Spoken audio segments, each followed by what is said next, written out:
All right, welcome everybody. Thank you for coming out again and being with us for ACIM Talks with Reverend Jim. And it is Monday, May 27th. Happy Memorial Day to everybody. And we were kind of having a conversation about how we spent this day a bit before we started the recording. Suffice to say, we all had a good time and certainly joined together. Hold on, let's see. It said Sherilyn White. Whoa, how about that? All right. So I need you to connect to your audio, Sherilyn. Yes, there we are. All right. And because I'm going to hang up the phone then. Well, no, you have to. I see you trying to connect to audio. Hold on. Let me make sure you're in before I.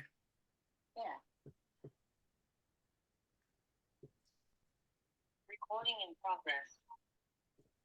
All right. So I'm going to hang up. There you go. Okay, I Oh, did. there you are. Yay! Hooray! Yay! There I'm is gonna a beat this God. All right. I Okay. am gonna beat this Just game. for folks that might be listening to the recording, we've been trying to get Sherilyn in here for tonight, and we were having some difficulties, but thank God she's here. Yes.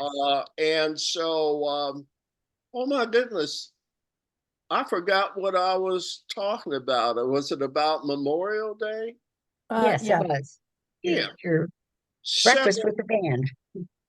happy Memorial Day. Our hearts go out to all the folks that died in all the wars and And their can't help but families. wish them love, right? Yes. Absolutely. We've got a couple of things we're going to try and get in tonight as usual. We're going to start with the ACIM and Unity book and spend half our time there or so. Hopefully, that's the way it'll go. And then go back to our Oracle Text Reading. And we're going to be probably finishing up chapter 3 in the text pretty soon. And yeah, we're going to be on section 5 tonight. So we've only got to go through section 7. Of course, knowing us, who knows when that might be, right?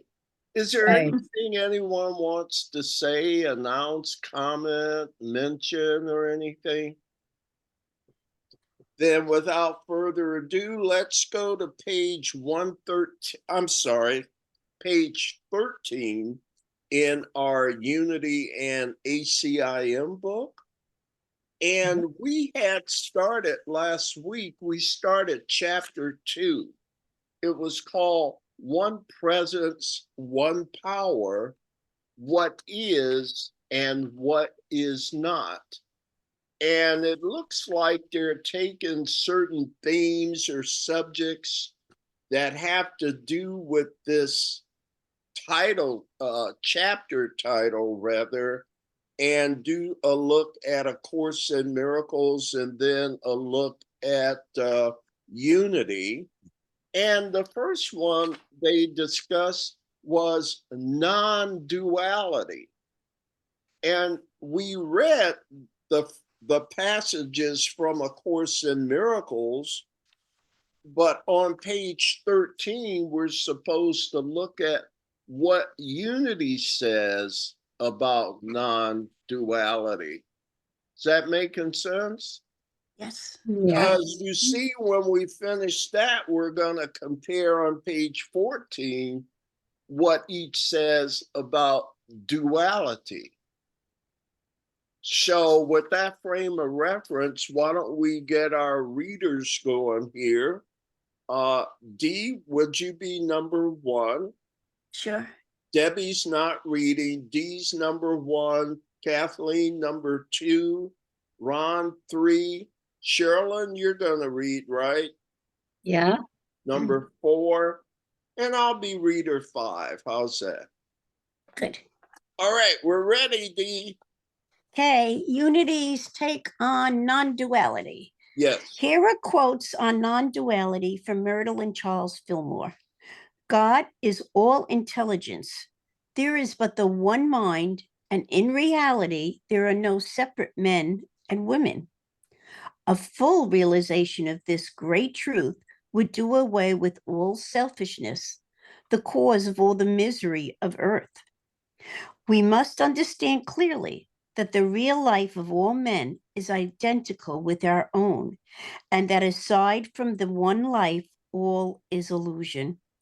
That all seeming differences in people are caused by selfishness or desire for something separate and apart from God or our fellow men.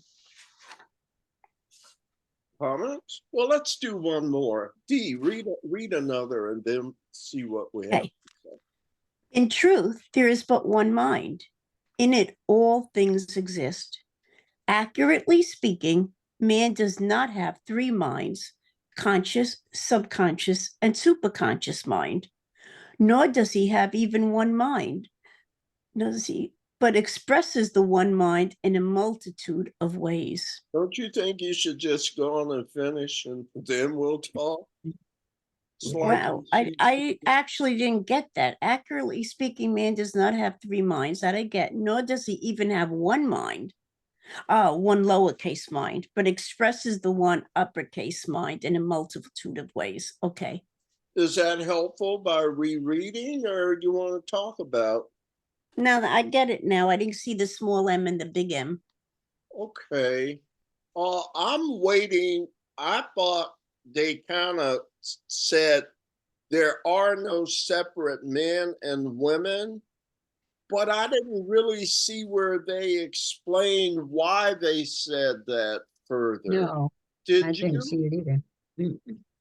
That's kind of what I was kind of waiting on, and said, well, maybe we should finish it.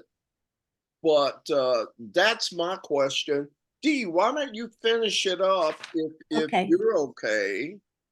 God is And we'll capital talk. N mind, Okay. and man made in the image and likeness of God is capital N mind, because there is but one mind, and that the mind of God. This one and only mind of God that we study is the only creator. It is that which originates all that is permanent. Hence, it is the source of all reality. There is no duality in God. In the serene mind of God, there is no duality, no good and bad, and no understanding and ignorance. The brilliancy of all-knowing mind dissolves all shadows, all negations. Comments. Well, I guess separate men and women would mean that in reality there are no separate men and women. It would mean that there's more than one mind. If there was, Yeah, if there's just, yeah, I agree with you. If there's just one mind, then it's neither male or female. It's just one No. mind. Yeah. Could there be differences in creations? I don't think so. We're given all God's love, all God's intelligence, all of God's attributes, and yeah.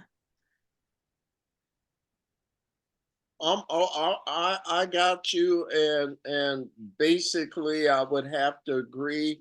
I'm still a little puzzled about why it was even necessary to bring up separate men and women, and in the very first sentence, Yeah. the rest of it All right. Maybe it's just maybe it's just me. Because Any I'm other thinking male and female is really of the body, and therefore it's not real. Right. You know, Yeah. I mean, it's the hormones and the body structures that separate men and women.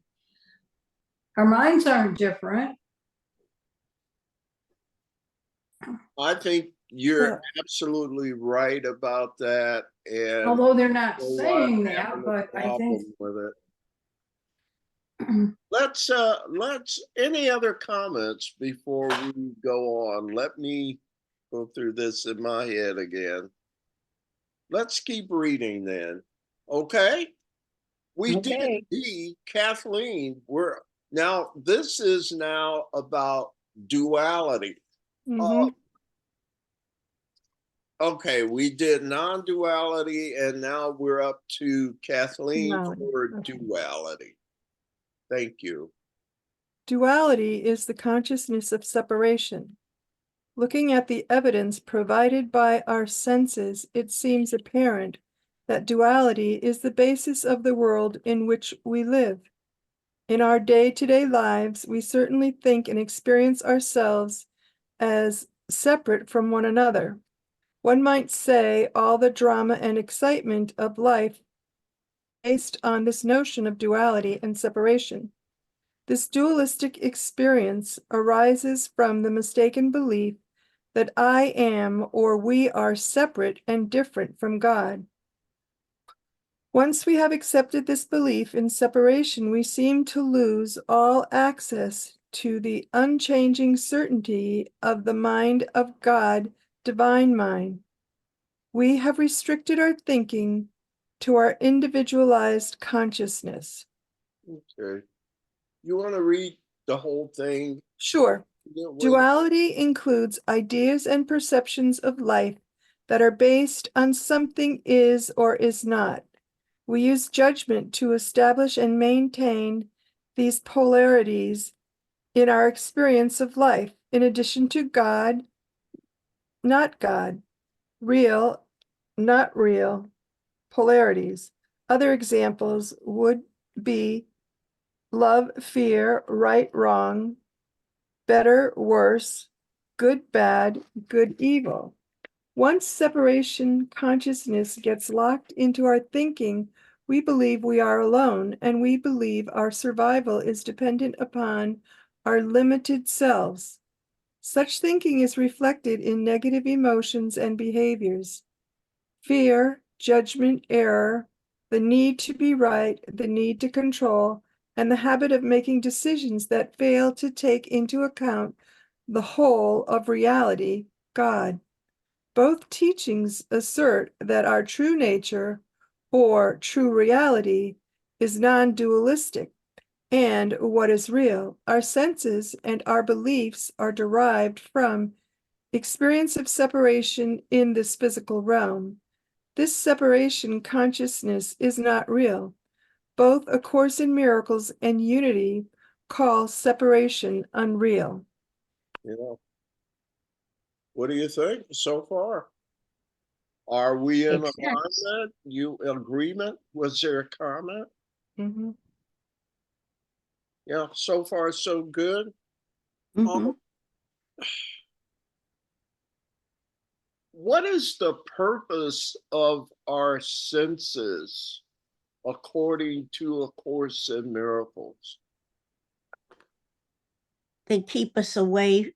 They keep us in believing that we're bodies and in separation, away from God and each other, different. That's true, but I wanted to offer maybe even more generically and get your comments. The purpose of the senses is to detect differences. Mhm. This is one thing, this is something else. This feels this way, or it feels something different. It was this way normally, but today it's high or low, or not quite right. Okay. This is a tree, this is a sidewalk, do you see it's a support to separation? What do you think about that? Yes. Mm-hmm. Yes. How about words? What's Those the two. purpose of words?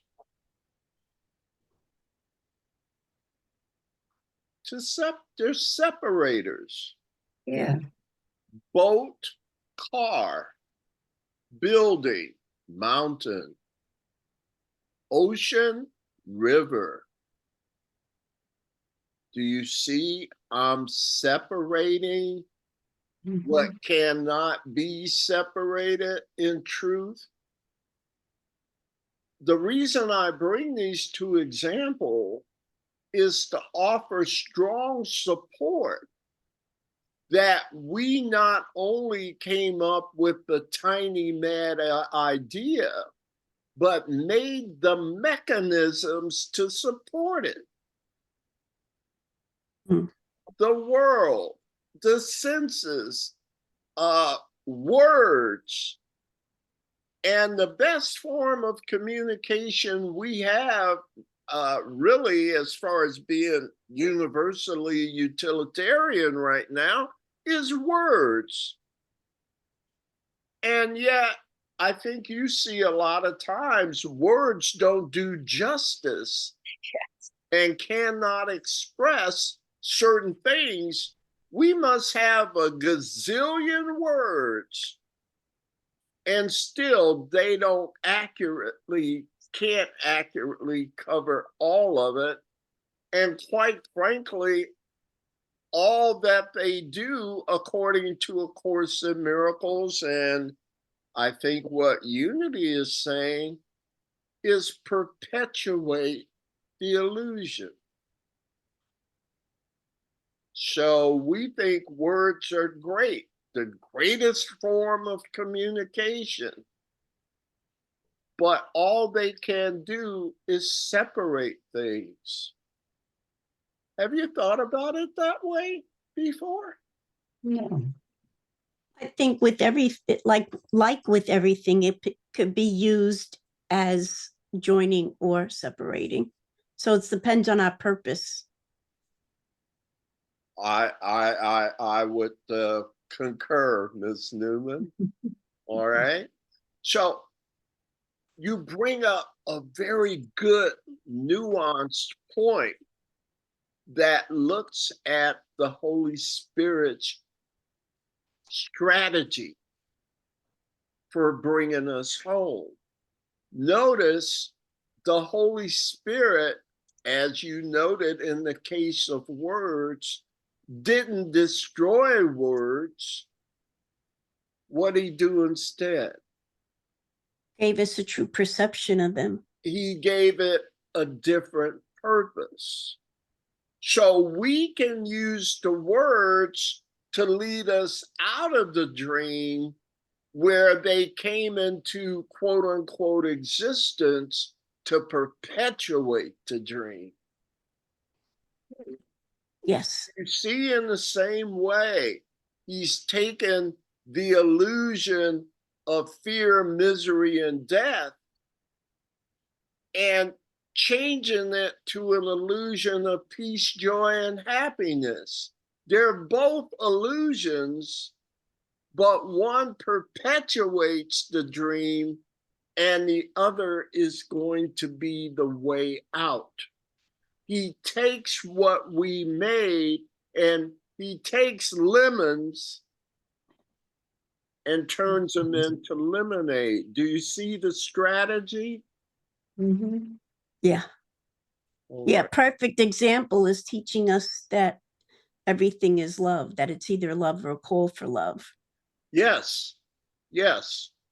And we thought it was love or fear Hate or or fear. Yeah. punishment or something like that. Right. Thanks. Other comments? Is that making sense so far? Helpful? Yes. Cool. We're up to a new reader then, aren't we? Mhm. That That would would be be me. Mr. Cohen. Yes, sir. Yes, A Course in Miracles. From the glossary index of A Course in Miracles, we find this description of separation. The belief in sin that affirms an identity separate from our Creator seemed to happen once, and the thought system which arose from that idea is represented by the ego, results in a world of perception and form of pain, suffering, death, real in time, but unknown in eternity. You want to keep reading, sir? Yes. Cool. And from A Course in Miracles text, separation is only the decision not to know yourself. This whole thought system is a carefully contrived learning experience designed to lead away from the truth and into fantasy. The separation is merely a faulty formulation of reality, unreal, with no effect at all. The instant the idea of separation entered the mind of God's Son, in the same instant was God's answer given. In time, this happened very long ago. In reality, it never happened at all. Wow. That, okay, comments from anyone? Wow. Why are these commentaries on duality?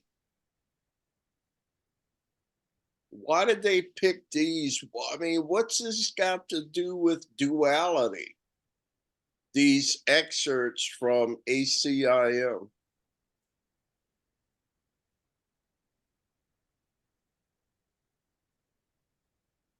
Ah, Mm. little vague. I'm glad I brought it up. It's a little vague to me too. Probably till I got to the last one. Yeah, because don't we talk about the instant, the idea of separation, the tiny mad idea? Yes. You know, so somehow the thought, I mean, and some people would say that that's really what happened in the garden, the tiny mad idea. Yes. Suddenly there was good and evil, and and we were separate, and And so couldn't the father just have destroyed that idea? no, because we have free will. Oh, he could have, but he gave us free will. All right. So Let's see. let's go from your Adam and Eve example back to the generic discussion that made you think about Adam and Eve. It said the instant the idea of separation entered the mind of God's Son, in that same answer was God's answer given. In time, this happened very long ago. In reality, it never happened at all. So why was it allowed? In Well, time, it happened. Go ahead. it, it didn't really happen. It's not that it was Yeah. allowed. And What? go ahead. No, I didn't hear what you said. And you, well, here, start over. Make your comment. That it wasn't, it's not that it was allowed, it didn't happen. We're just dreaming it. So why was the dream allowed? We're getting to it. We have free will, like Debbie said. Ah! Yeah. We could make believe, we could pretend all we want. Doesn't make it And real. yet I'll give you a way out when you find out stupid and you want to come home. All we have to do is wake up Well, from the dream. it's gonna be hard for me to just wake up on my own, Mhm. because I love what I made. It was made from my belief. Mhm. So it's something that I cherished, like you would your own separate heaven. It had value to us. So I'm not going to smash your stuff, even though it never happened. So here's the way we're going to have to play it, recognizing that your free will must be as strong as mine. Comment.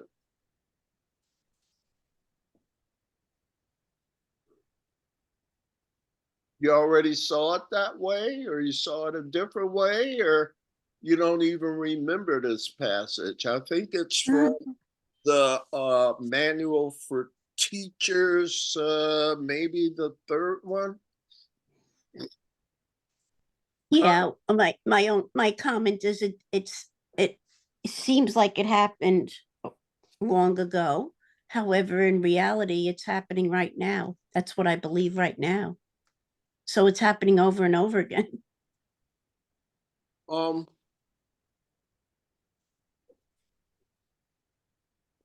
What's happening over and over again? Well, Yeah, The belief, everything that I cherish, that I'm cherishing now,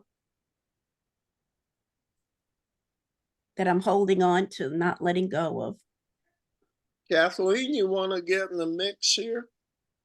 well, I was just going to say, in time, this happened very long ago, and we're always attributing it to that the little tiny mad idea occurred in the Garden of Eden or whatever, which was very long ago. In reality, it never occurred. That's correct. Therefore, it has no impetus. It has no value.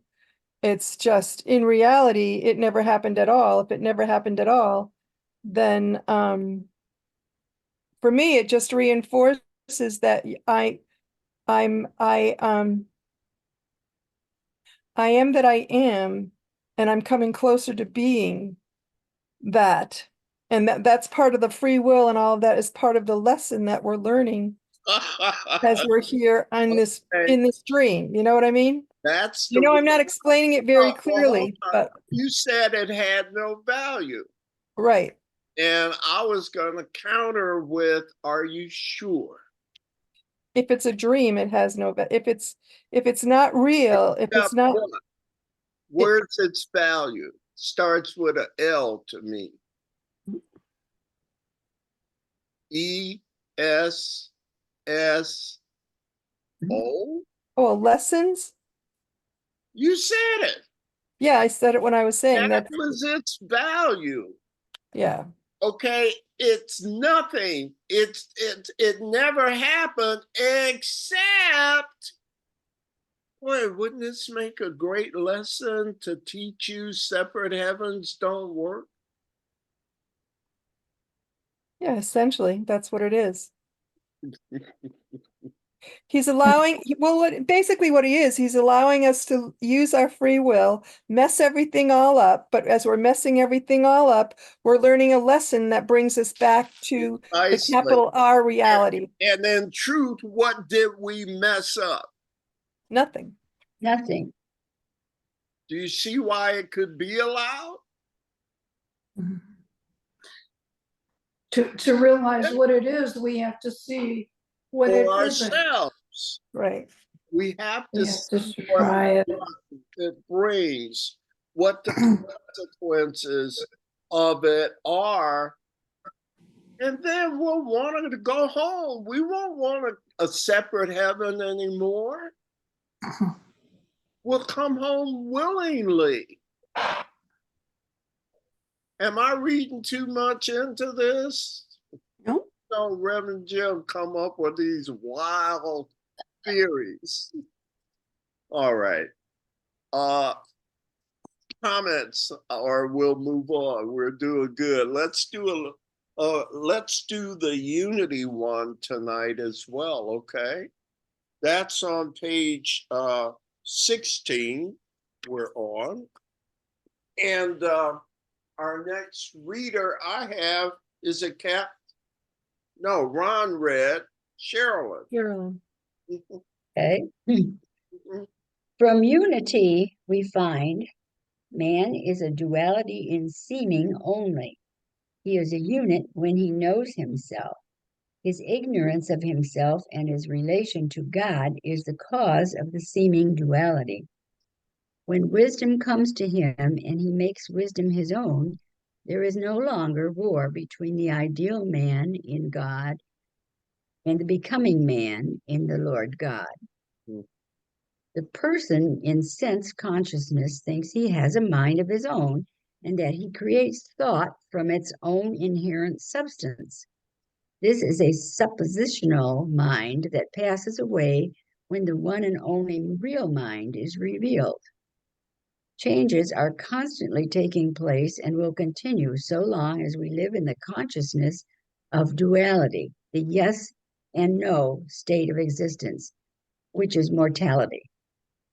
Truth not only shows the reality at the core of all things, it also shows that we shall never escape from the unreal so long as we allow our mental processes to clothe it with thought stuff.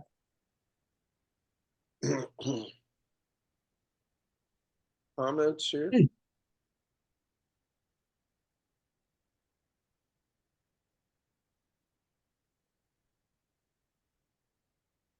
Well, we just continue to be in a state of duality most of the time,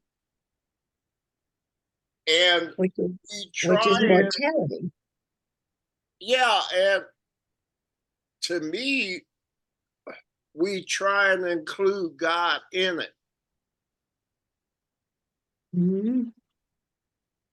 God is an accommodation Us. instead of being all in all. Hey, listen, look, you got your course books because we're getting ready to go there. Look at lesson 15 in the workbook for students with me. I wanted to ask you about that in relation to thought stuff. The last thing they said here about thought stuff. It's on page 25 in the workbook. And what the title of the lesson, My Thoughts Are Images That I Have Made. It is because the thoughts you think appear as images that you do not recognize them as nothing. You think them, and so you think you see them. This is how your seeing was made. This is the function you have given your body's eyes. It is not seeing, it is image making. It takes the place of seeing, replacing vision with illusions. Do you see how the deck is stacked against you when even the body's eyes are part of the conspiracy? Even what we've been taught to think is thinking, they're saying it's not thinking at all. And then, I don't know, we're coming up into a review on Tuesday night, review number 3. Is that the one where it says something like, my mind holds only what I think with God? Because when I'm not thinking with God, I'm not thinking at all. I'm substituting something called image making. Is that making more sense? And Unity calls it thought stuff. It's not thinking, it's thought stuff. How are we doing? How am I doing? Who disagrees? So I was just gonna throw in there, well, I think Sherilyn probably, you and Sherilyn and I have heard Brett Kuhn do meditations. I even went on a retreat with him. And Yeah. one of his big things that sticks with me in meditation is, so you're meditating and of course thoughts come. And he's Mhm. like, and you just let the thoughts go by. Yes. Just and I thought that works perfectly here. You can't make the thoughts go away. You can't make them stop, but Right. you don't have to give them any importance. Just let them go by. Yes. It's only our mind that, or,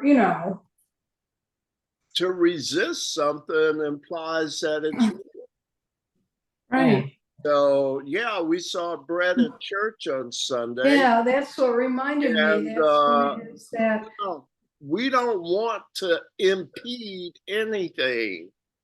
Let them come through and leave, but don't pay attention to it, and just stay focused on your mantra or whatever your focus is, and we'll find ourselves suspended into a different type of thought, which is thought and is not image making, you see. Thanks, Debbie. Yeah. Other comments? So we've heard what Unity and A Course in Miracles have to say as far as chapter 2. It's a discussion of what is and what is not. And the first two subjects were what is and what is not, with reference to non-duality versus duality.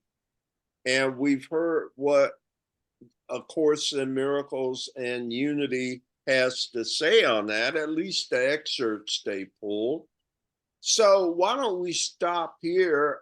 We're on page 16, and next week we'll do different language, unified message. Are we almost done with chapter 3? No, it goes on a while, doesn't it? Okay. I won't belabor that. We'll just push forward next time. You enjoying this book, folks? Yeah? Yeah. All right, cool. Let's go to Course in Miracles, page 44. And again, this is our Oracle Text Reading. Several months ago, we got together. I divided the text, the 31 chapters, into 5 groups, and we collectively selected one chapter from each of the 5 groups, and we figured Spirit told us which one to pick. So we'll see if that bears out, see if we like it, right? See if we learn from it. Anyhow, we're in the innocent perception, and we're all the way up to Roman numeral 5. And I think I'm the first reader, right? Is Mhm. Yeah, I think so. Yep. everyone there? You ready? Mhm. Yes. Beyond perception. I have said that the abilities you possess are only shadows of your real strength, and that perception, which is inherently judgmental, was introduced only after the separation. No one has been sure of anything since. I have also made it clear that the resurrection was the means for the return to knowledge, which was accomplished by the union of my will with the Father's.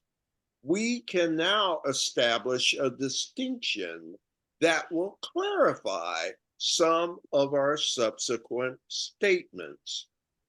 So why don't we go back to D, and let's go on a paragraph basis and see how that works. Wait, so Jim, in your, agenda that you sent out, it says we're on Beyond Perception, paragraph 5. Oh my goodness. Oh, Why didn't you? Thank you for stopping me eventually. We already read the first paragraph last week. yeah. Thank you, Deb. All right, so let's just move on to it. Jim made a mistake. He's going to start at paragraph 5. All right. Knowing is not open to interpretation. You may try to interpret meaning, but this is always open to error because it refers to the perception of meaning. Such incongruities are the result of attempts to regard yourself as separated and unseparated at the same time. It is impossible to make so fundamental a confusion without increasing your overall confusion still further.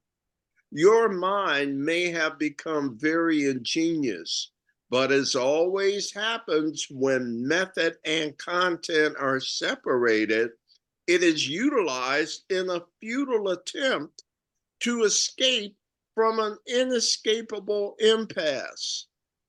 Ingenuity is totally divorced from knowledge because knowledge does not require ingenuity. Ingenious thinking is not the truth that shall set you free. But you are free of the need to engage in it when you are willing to let it go. Ooh, there's a lot there to me. Somebody help. I'm getting a headache. Anything you want to pick out there at all to get us started? Well, to get us started, to me, it's saying we don't have to figure things out. It's not going to come from my perception of Yeah. things. Yeah. The truth doesn't come from there. Yeah. We were talking about words earlier, and it really coincides with, it says, but this is always open to error. You see it in sentence 1 because it refers to the perception of meaning. So do you see it's the same with words? In order to understand words, words require a perception of meaning, don't they? Mm-hmm. So if I were to say to you, what is that? Gray. What does gray mean to you? Is it a color? Could be a color. It could be the weather. It could Be a Mood. person's name, mood. maybe Yeah. spelled a little. How about the word sail?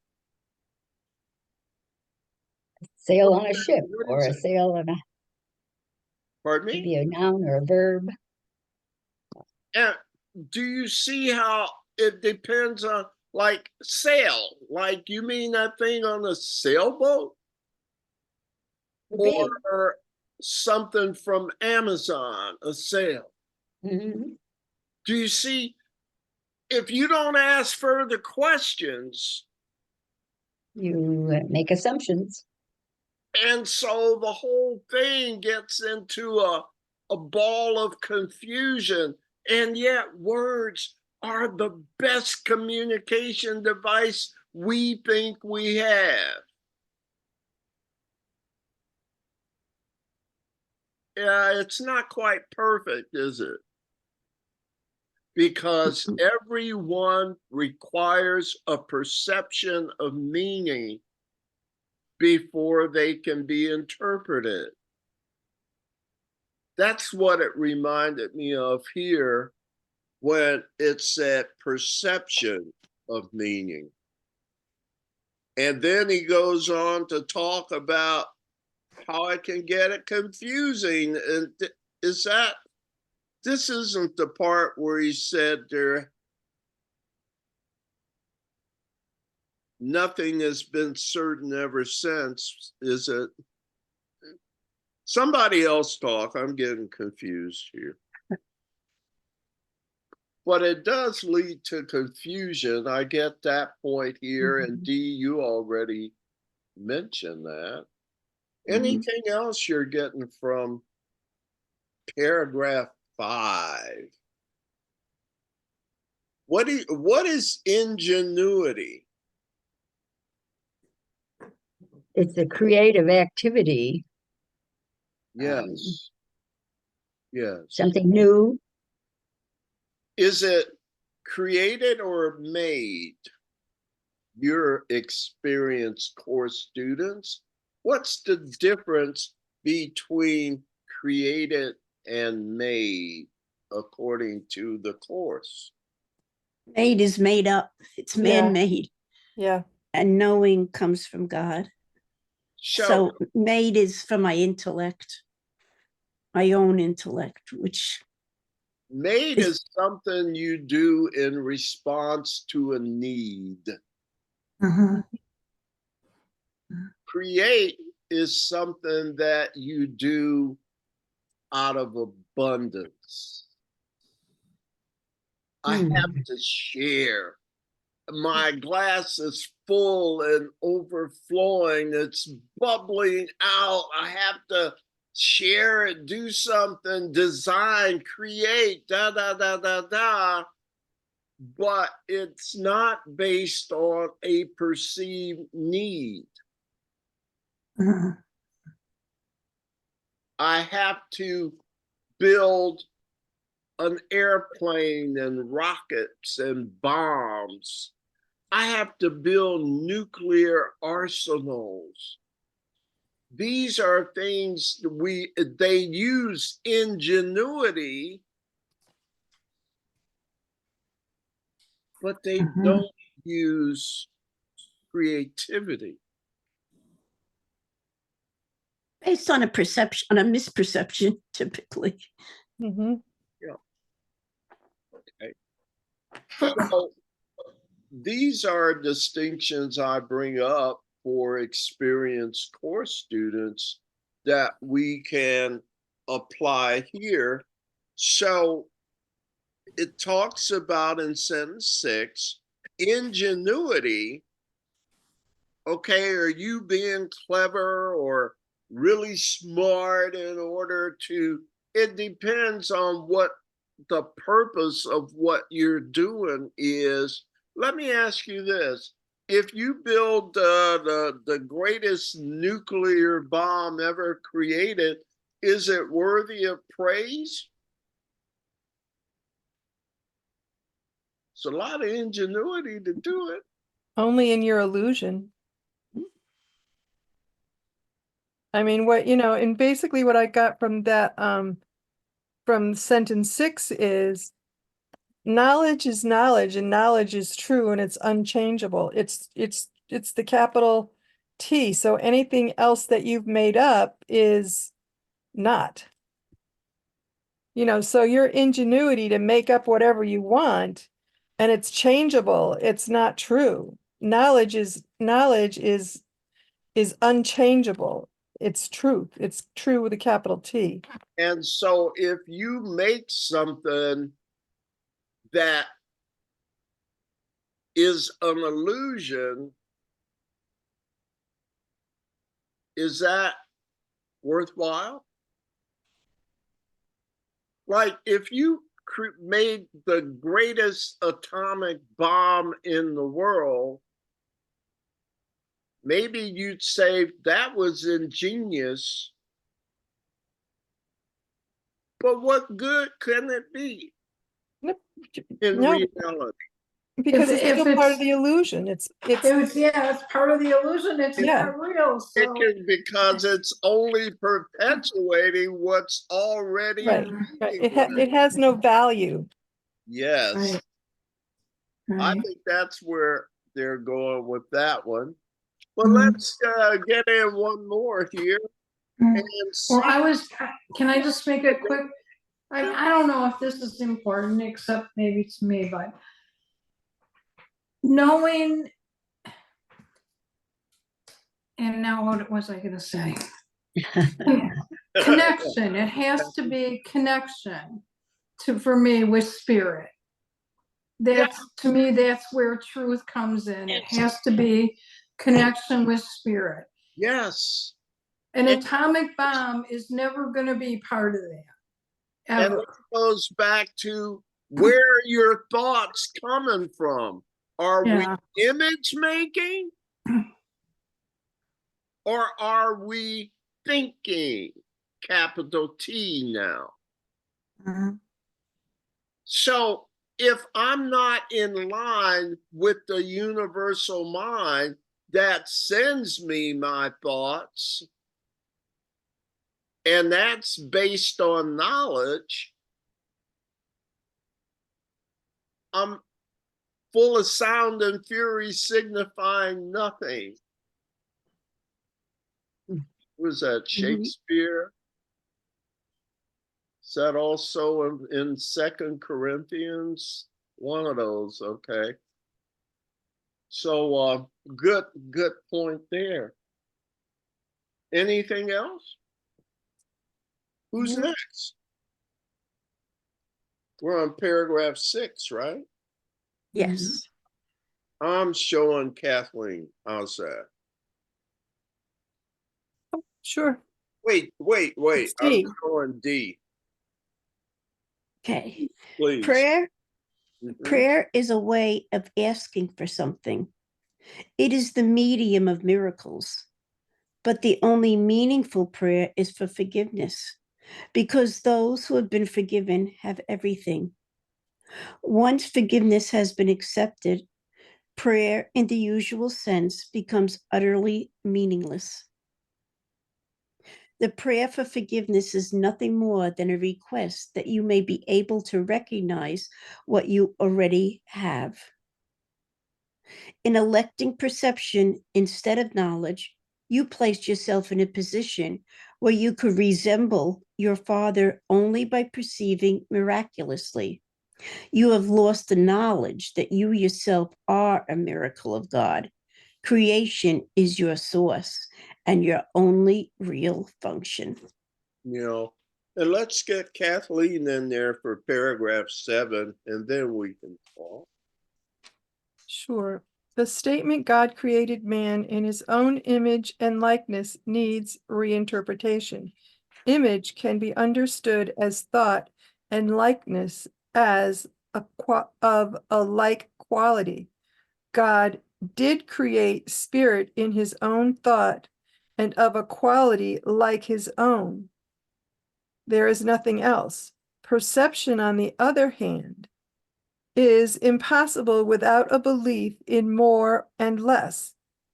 At every level it involves selectivity. Perception is a continual process of accepting and rejecting, organizing, reorganizing, shifting and changing. Evaluation is essential part of perception because judgments are necessary in order to select. Thank you. We're always weighing pros and cons, aren't we? That should be a red flag right there. And it's describing duality also. Yes. You see, the whole, I'm sorry, the whole system is rigged. Yeah. Okay. The world, the eyes, the body, the whole thing is to support spirit separation. This not spirit, but to support separation.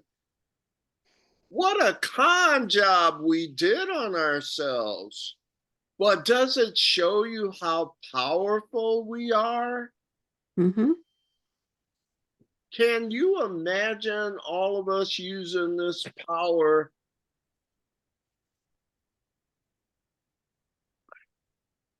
for love? Mm-hmm.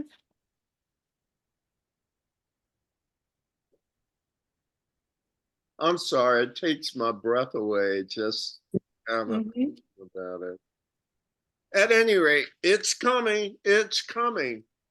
I let's see, we made it all the way through paragraph 7. So we'll Mhm. start on paragraph 8 next time, right? Yep. Yes. All right. Is this a good way to do our sessions? Yes. Yes. Yeah. All right. Anything anyone want to say before we close? Thank you. Thank you. Yeah. Have a Yes, thank you. joyous rest of your week, everybody. I love you very much, and Thank you. for Bye-bye. being here with me, okay? And Sherilyn, our technology expert, was able to get I it will be after all. That made my whole night, okay? Y'all good. take care. I love you. I Bye-bye. love you Thank too. you. Love you all. Have a blessed. Namaste. Good night. Good night.